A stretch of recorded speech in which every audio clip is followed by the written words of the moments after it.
Hey guys, what up? It's False Fools 123 coming to you from Medford, Oregon. So, first up, as you can tell, I got a spanking new haircut. Comment down below if you like it or if you think I look like a giant douchebag. I don't really give a fuck. Besides that, my life's doing pretty well at the moment. I do want to, apologize for my last video, how long it took to get out. If you pay attention to my Instagram feed, you probably know it was filmed around the 16th, and I didn't even get it out to the 24th, so I'm not happy with, how late my videos have been coming out this month, but I really am trying.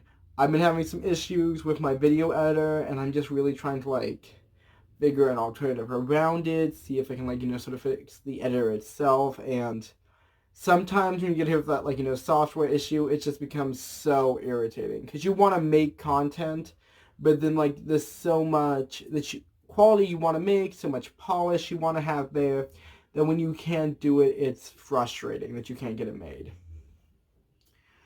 Besides that, my life's doing pretty well. I'm actually trying to deal with, dental and healthcare and all that BS, and if you don't live in the United States, just be glad that your healthcare system is probably a lot better than ours. Our healthcare is trash. If you ain't, rich, you're basically fucked. That's long and short of it. But I'm living, I'm thriving, I'm doing my best there, so, don't worry, guys. But, just the news of me. I don't know if, that's what the type of thing that you tune in for, but you got it anyway. So today's video, we're going to be doing my college poems. Now, I mentioned them in an older video, reading my high school poems, Mega Cringe Edition or whatever it was called. These are the poems I wrote in college. So I wrote about 5 of them. And I don't write poems very often, I really don't. Usually, if I'm writing a poem, I'm being pretty emo, I got some feels. And I think that writing a poem is a lot like writing a song. You have to have some sort of emotional depth behind it to really want to, I don't know, describe it. It's just, you have to be feeling something to have a good poem, at least in my opinion. Of course, I'm not a good poet, at least in my opinion. I remember I had I'm going to say classmate. I never really felt that we were that close of friends in high school in speech and debate, and she would write poems every single day. She would just bust one out. And she was a fantastic poetress. I don't know if that conjugation is sexist, but it's just checks a poetress, right? And she has some of the best poems I had ever heard. Fantastic. That's one thing that I really liked in high school, that you got to meet really talented people that you probably wouldn't have met if you didn't, take an elective or try something new. And so being able to be around people who are, interesting and social and be able to do, really awesome things is super cool. And I love, friend group-wise, I love to meet people that know how to do things. I love to meet people who have craftsmanship or artists of some kind, or do something really interesting, because that makes my life more interesting. It makes my life more diverse and spicy, I guess. You know what I mean? But enough of that. Most of my poems in college, they're still emo, because, who am I if not a giant emo bitch? But a lot of them are more, I don't know, romantic, but in a kind of sad way. A lot of the poems I wrote were pretty much just surrounding people I liked, or, kind of the relationships I was in. And so, they're kind of, about that. Because most of my life, I never really felt like dating anyone, or I think somebody was, super cute or something, but it's I just didn't know how to, talk to them or ask them out, and I didn't feel like I would be good enough to date them. And so becoming an adult, maturing as a person, was, I think one thing I had to realize was that you're never going to be perfect. You're never going to be in this best point of your life where, you're just, date material. I do think that, if you don't feel like you're ready for dating, you shouldn't date. You should never feel pressured to be in a relationship just because that's what society expects you to be. But at the same time, I had to tell myself that there's never going to be a perfect moment. There's never going to be a perfect person, and sometimes you have to go for it. And I'm still not great at it. Like, I am the most virgin bitch you ever met, but like, it's something I'm learning. It's something that I'm trying my best at, and I know that I've always been a late bloomer in that sense. Growing up, it took me a while to, like, make friends, make best friends, like, invite people to my house and, like, do stuff like that. So, obviously, like, dating-wise, it's going to take a while before, like, I'm a hot-ass man pajama and I'm going to be getting all that pussy. I'm saying this, I'm saying this jokingly. I want you to know that. But, yeah, it's like, it's something that I'm learning. It's something that, like, I'm still trying to, like, get a hang of, just like everyone else in the world, and that's really the long and short of it. The first three poems, they're about one person, the other two about somebody else, and I'm not going to talk too much about the context of the poems because I feel like with poems, with songs, they're very personal to you. Of course they are. They're, like, emotional. They're heartfelt. But I think the real power of poems is how you, the audience, relates to them. I think authorial intent is, of course, important at times, but I don't think that can really supersede any interpretation of the work. Just like any other art form, what you get out of it is what's most important. So, I do have some of these poems published on my Writers Cafe account. I'm going to put a link down below in the description, so if you're interested in seeing these and some of the other things I've written, please do check it out. I don't post on there regularly or seriously at all. It's just really a place that I literally just started the account because I wanted to publish some of my writing, but I felt that was a bit too personal to put on my DeviantArt. Because it's like, you're scrolling for DeviantArt, you get your Speedy Gonzalez inflation art, you get your yiff porn, and then you just see some emo poem from this fuckboy, and you're just like, what the hell is this? This ain't smut or fan art, or both. And so it's like, I had to take it somewhere else. And so, some of those are on there, some of them aren't, so exclusive is this video. Anyway guys, enough yammering, let's get into the cringe. Love is a Purian spring.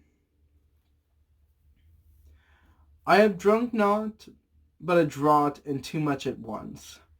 I am uncomfortably drunk and uncomfortably sober in the same instance. It is not that I am heartbroken, it is that I am lovesick. Love is a Purian spring. It makes me drunk in this love, or perhaps this lust, this desire. Is it companionship or selfish comfort? Is this hunger I feel for the person, or for the feeling that this person provides? I am sad in her absence. I am gleeful in her presence. Part of me hates my thirst. The emotions causing me to process everything through slatternly eyes. But the other part of me wishes to be very near her, to breathe her air and feel her body against mine. I would kiss her, I say to myself, what is but a foot? What is but a foot, I reply, is the intensity of emotions and the sincerity behind it. But still I am mad at the thought. I am foolish in this fantasy. Oh, how I must bore her, to always want to touch, to feel. I am but a hedonist for her affection, and yet I feel anger at her denial, at her perceived denial. Like a newborn babe, I find a satisfaction at the space between. I hate this thirst, and yet I wish to always be thirsty. Drink deep or do not, but I am drunk, so very drunk, and I cannot bear this valley through. But I wish nothing more to sink so much deeper. I am bashful. I am unsure. My desire to bridge the distance, and my fear at its denial, rip me apart like saplings. Oh, these strange events that make such fools of us. Oh, these strange events that strip me of my security and my courage. I am not sure she loves me or loves to love, and I am not sure if I love her or love this affection. It is not that I do not care. It is not a question of desire. It is a matter of context. I am Virginia White. While others claim purity, I remark naivete. While others see the absence of dark, I see blank canvas. I know nothing, and I have known nothing else. Do I love her, or do I love this light? This water, this happiness? Was I unhappy before? Perhaps with want. To let my desires be known. But my want hasn't lessened. My hunger wasn't slacked. It was whetted. This bliss, this quench, I am so happy in her presence, but I fear that she has chosen poorly. Has she chosen? Or does she simply enjoy the taste? I don't know. I don't care. I don't care if this moment is fleeting. I am happy in it. But it's so hard to feel. It's so hard to know what is this valley? What is this bliss and content? I am a love... Oh, I'm sorry. What is this bliss and dissent? I am a love-addled fool, and I can't... And I hate this love, and I love it. I don't know what. I can't...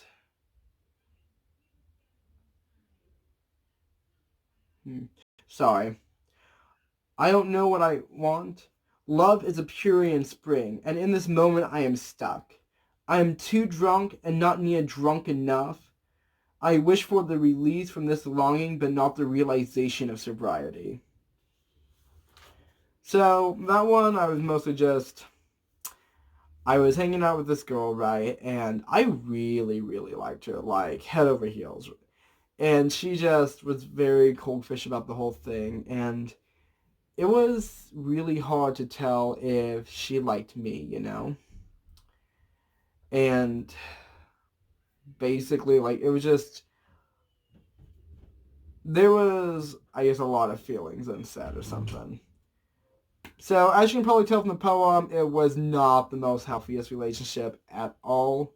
But I'm just going to keep reading them to you. You can make your own judgments, and it's super personal, guys. I don't want to get super into it, but I do want to talk a little bit about it, because I do feel that my last poem video was... It could have been better, and I'm always striving to be better. Bashful. I look at you, and I want you. I always want you. Is that weird? I've never done this before. I don't know how to feel because I've never felt before. You look at me. Do you want me? I don't know. I can't tell. I should kiss you, but we only embrace. Oh dear, I must control my pity. Is it that you are cold, or is it simply that I'm not warm enough? Is it bad that I wish for such a clear sign, or is it only that I am but a prude, unable to understand how to take affection? I am bashful. I am afraid. I am not sure when to kiss you, but it never seems to be the right time. You flit around in a way that seems beyond approach, but in a way that is mild in temptation. I want you, but I feel that you do not want me. Has the pendulum swung the other way from the days that you chased me so vigorously? It was not that I was willing, it was that I am unwilling. It was that I was unexperienced. It was because you belonged to another, or so I thought. Do you simply stop because the lovers have inversed, or is it that you wish for me to take the upper hand? To push as you have pushed, to pull as you have pulled, or is it that you have moved on? You do not pull away from my touch, but you do not lean into it. Do I bore you? I must. I am so bashful that I cannot find the strength to bridge the gap in between us, to confront the physical the way we connect the emotional. What is this feeling inside me that makes me so very shy? What causes this fear? When we touch, do I satisfy you? I mustn't. You are so worldly, and I am so young. I am a reed to your massive oak. You are filled with love, as I am, but you have carried it to such great lengths. I am awed at your beauty and skill. You satisfy me, but I must not satisfy you. I try to, but it is a new wine in an old wineskin. Do you regret this? You are a wonderful lover, and I am a terrible one. I want to kiss you. I always want to kiss you, to caress, to feel, to touch you. And you do not seem to mind these advances. Verily, you are bold in your movements, while I move athletic and unsure. I wish to kiss you, but you seem disinterested, or tired, or intoxicated, or worse, interested in another. Do you hint? Do you chide so subtly? Or do you simply wish to leave this pablum affair? Or is this simply a bad time, an unfortunate set of events that prevents us? I am weak. I am pitiful. But you chose me, or had, or tried, or tasted, or felt, or wanted. There was something that made you want to feel about me the way I feel about you. I love the way you approach, the coyness of your words.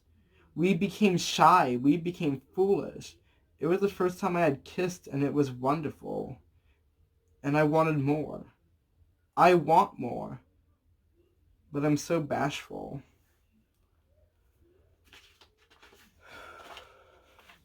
So, I feel that one's pretty cut and dried. I don't know how creepy or weird this sounds, but it's like, I don't know, if you can't say things to like people, you write it down. And hopefully my poem skills are better than all that cringe stuff you read on r/nice guys. Because, to my credit, I never gave these to people. These were personal. But it's like, when you're unhappy, when you're really into someone and they just don't return that affection, it's hard. And it's hard to know if they like you or if they don't like you. And you figure by the time you become affectionate with someone, you should know that. But sometimes you can't. Anyway. So this is the last one I wrote. This was around the time that I'm not going to say broke up, because it was a fling at the most. It really wasn't anything tangible. But basically, this where we sort of stopped hanging out. And it's really the long and short of it, but this is the last poem I wrote. Not to them, but about them. Yeah, I'm actually pretty proud of this one. I actually like how this turned out, so let me know if you think it's any good. Let me know which poem is your favorite in the comments below. I always want to hear that. And this one's called Unavailable. It always seems to me that she is unavailable. At first it was literal. She was with another. But then it shifted. I gave up my morals, so I thought, to be with her, and she respected my morals to yield. But still, she is unavailable. She is unavailable. Sometimes physically, distance prevents our touch. Sometimes logistically, we have no time for ourselves. Sometimes socially, there are people with us that do not understand and do not know. And sometimes, but mostly, it is emotional. How can a person be there in the room, be there in my arms, and yet be not anywhere near me? She yields to my touch, but does she want it? Or does she simply not mind the sensation? Is the feeling of another simply that, sensation? I cannot tell if she is a flower that follows the sun, or a cat that sleeps in it for the pleasure. I can't understand if I am but another bed for her, another simple comfort. For all the feeling I have for her, she too meets these base needs. But sometimes I wonder if I am to her this bright daisy, this unblemished fruit, or if I'm simply a family pet that came in to lie on the rug in front of the fireplace. Am I an apple sitting in a basket in a bare kitchen, or am I an apple on the tree? You're special to me, but I don't think I'm special to you. Why did you ask of me? Is this a result of your desperation? What do I mean to you? I care about you so much, and I know you care about me. You are not heartless, you are not cruel, but you are so very, very unkind. Not because you intend to be, but because you are unable to give me what I need. You see me as a non-entity, but not as a person that can function in your context. You see my affection as nothing more as the warmth of breath, or this hunger that we all feel, as this horny loneliness. And perhaps it is. Perhaps it's not that I love you or care for you or have any feeling of happiness and positivity in me for your being. Maybe I am unavailable, wanting a version of you that I have imagined, that I have somehow fabricated in the same breath that I desired to kiss you when you were with him. Did this kiss change anything? Did this time struck in this limbo between Eros and Platos do anything but increase my desire? Do I care over you, or do I obsess over the way you have awoken this hunger? Do I want you? Do I really want you? I think I do. I know I did before, back when you were unavailable. But you are always unavailable, and I do not know if it is me or you. Are you here because you have found the things in me that make me care about you? The things that make me want to take you in my hands and kiss you and hold you and touch you? The place somewhere between horniness and love? Where you want to spend an eternity looking at them and kissing them and breathing their air? Or am I nothing more than warmth to you? A mild extension of this friendliness that's there because it is.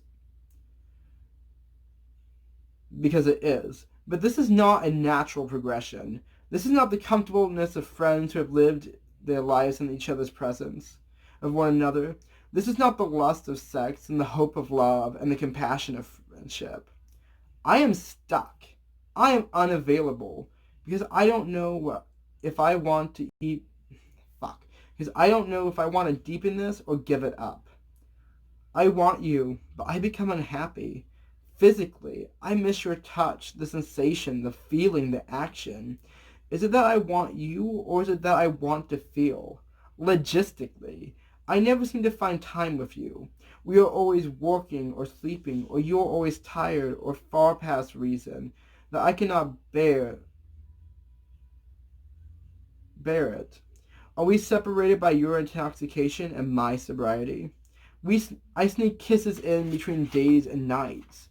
We are not passing in the night. We are in different ports, sending kisses in a bottle. Socially, I can understand the secretness, the clandestine notion of this. It is nobody's business but ours, but still, it is not that I want to be yours. I don't want you to possess me. I wish for labels. I want to know. Wait. Sorry, I skipped the line. I wish for labels. I wish for titles. I wish for the security and knowledge and boundaries of this thing we call society and romance and relationships. I want to know what this is. Emotionally. I want to know if I can kiss you. All I wish is that you care for me, that you want me, physically and emotionally. Not always wondering that the reason why you touch these lips is because of desire or loneliness. I want you, and I want to know is that you want me. Perhaps I love a dream. Perhaps I dote on a fantasy, a Pygmalion phantasm. Maybe I can't love you. I just love this feeling, this hunger I desire. Perhaps you are unavailable. Perhaps I am unavailable. Perhaps we are both unavailable. Perhaps it doesn't matter. My emotions shift like a kaleidoscope. One minute I am so happy in your sun, the next I am so lonely in your absence, or jealous in your uninterest, or content in our friendship, or discontent in your lack of touch. I want you and I don't want you. I desire your touch and I feel shame at my carnality.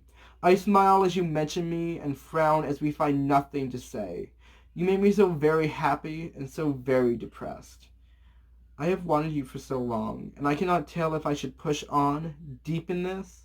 Is it my fear and insecurity that makes this distance? Is it your impatience that makes you look anew? Or are you simply unavailable to me? So, that was basically like, the poems I wrote to her.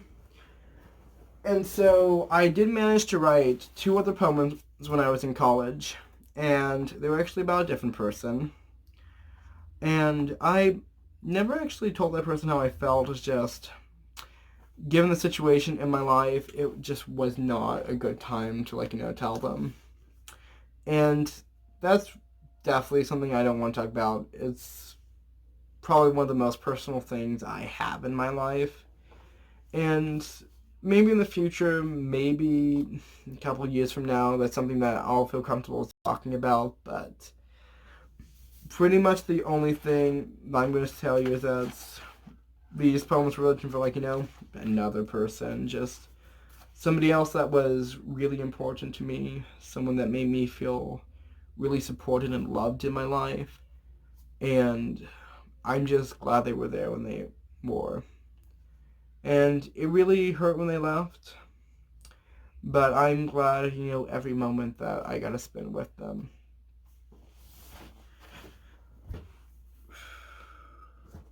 You. When you asked me what made me happy, I had to bite my tongue not to say you. I looked at the test and realized that I had bubbled in your name next to every question. When I met you, I thought I saw myself in your eyes, but as I sat beside you, I realized you were not my doppelganger. You were not a carbon copy, but you wore a mirror. It scared me to admit it, but you completed me. It seemed like fate how we connected, and it seemed like fate how connected we were. Your problems made sense to me because they were mine, just shifted. Because it was like understanding myself. We are so similar, and yet so different.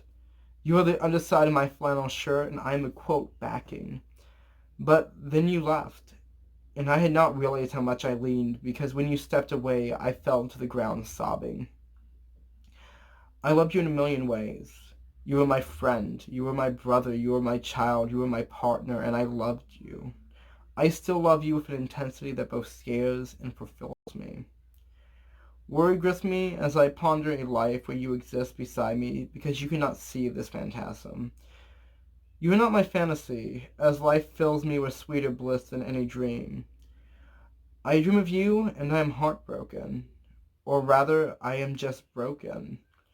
It seems that the deepest pains are not the ones we cause, but the ones that happen to us. Perhaps the falcon was never meant to hear the falconer, or perhaps I answered the wrong questions, but I look around this room and I take a breath, and I feel trapped in my own head. And you were a conduit, you were the energy that flew through me, galvanizing. Without you there, it's just me. Another emptiness that's here is you.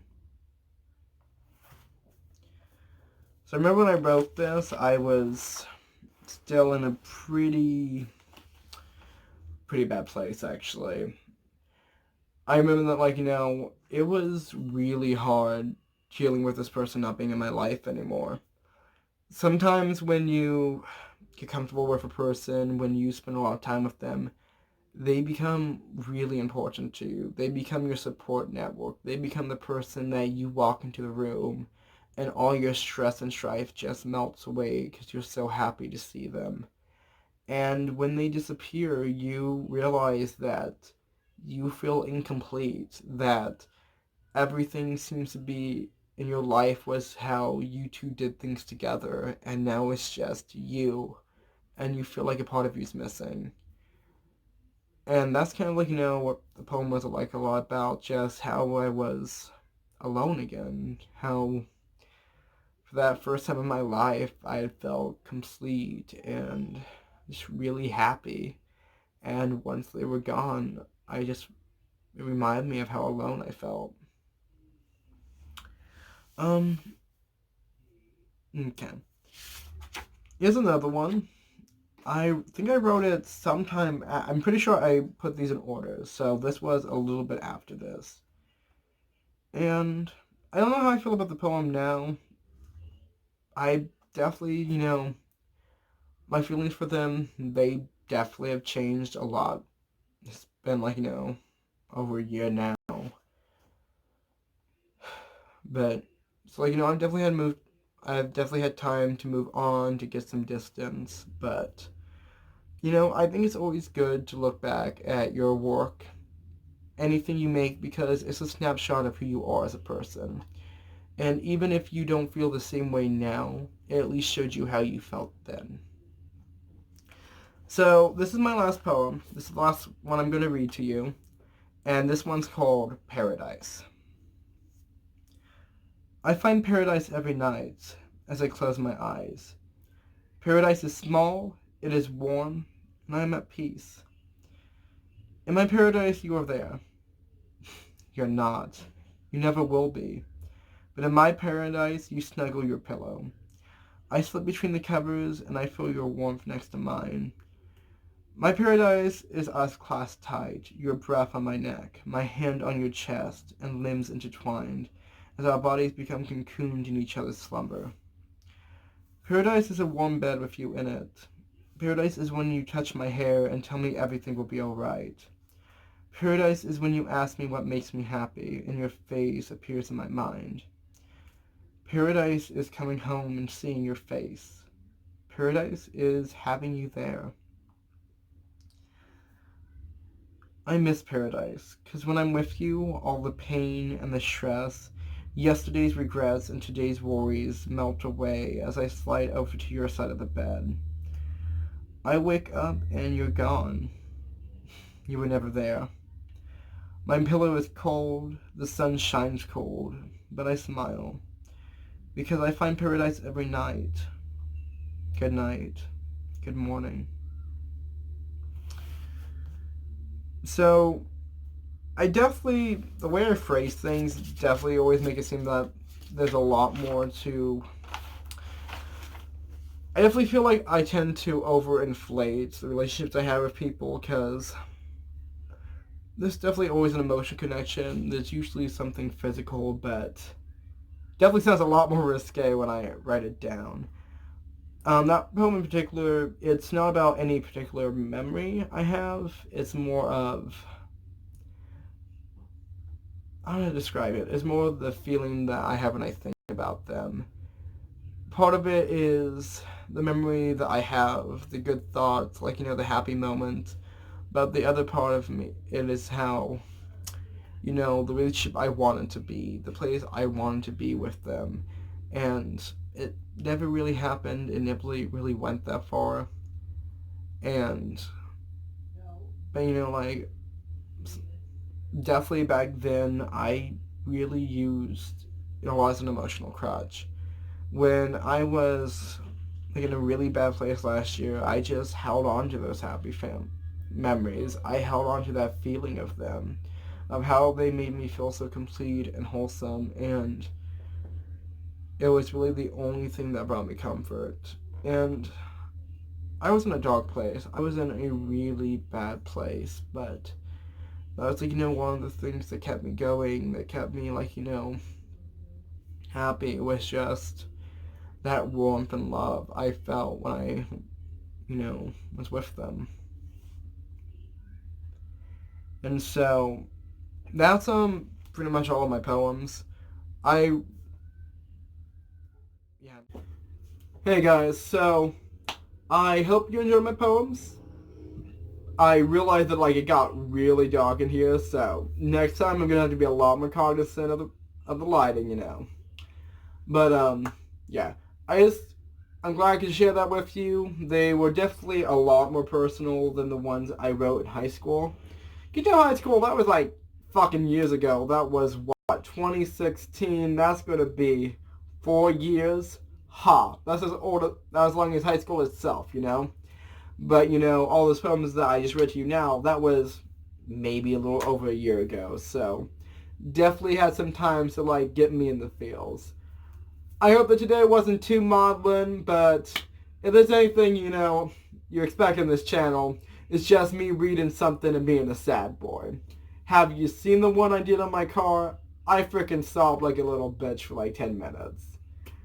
Nah, that was a really emotional time for me, but it's I don't mind, opening up cans of worms like that. I don't mind thinking about my life, because it's something. It's something interesting about me. It's something personal, and if there's anything a vlogging channel should be, is showing you a little bit of the person behind the camera.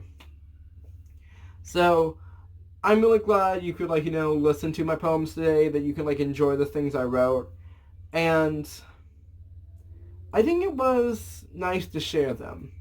If you are interested in reading them and other, pieces of my writing, please check below in the description. I'm going to be doing I'm going to post my link to my Writers Cafe account, and it's going to be hunky-dory. Besides that, I definitely would like, to hear from you about anything. If you have any other suggestions for video topics, hit me up. If you want to hear any of my other, writings, I have novels. I have, a shit ton in this writer's notebook. And, anything like that, hit me up. I got shit. I want to tell you shit, and I want you to tell me about the shit that you want to hear from me. That made sense. Besides that, tag, video editing, story ideas, anything like that, down below, loves and prayers, fun concepts, telling me to kill myself, down below, just fucking comment. Make me happy. Give me something to read. And, only other thing I can think of is, like, comment, and subscribe, the big three. It helps me get out there. It helps me, find more of an audience. And I want to share with you. I want to make some friends. Let's get fucking famous and rich, whole kit and caboodle. And if you don't, that's perfectly cool, fam. I do suggest checking out the rest of my content network. I have blogs about, recipes, food reviews, movie, podcasts, mobile games, and TV show reviews, and anything else. Right now, pretty much it except my Bandcamp. That's all available in my About page. You can find me anywhere online. Hit me up. Learn about it. This ain't the only thing I do. But besides that, guys, I'm going to finish up this hype, and I'm going to just let you know, this is Paul.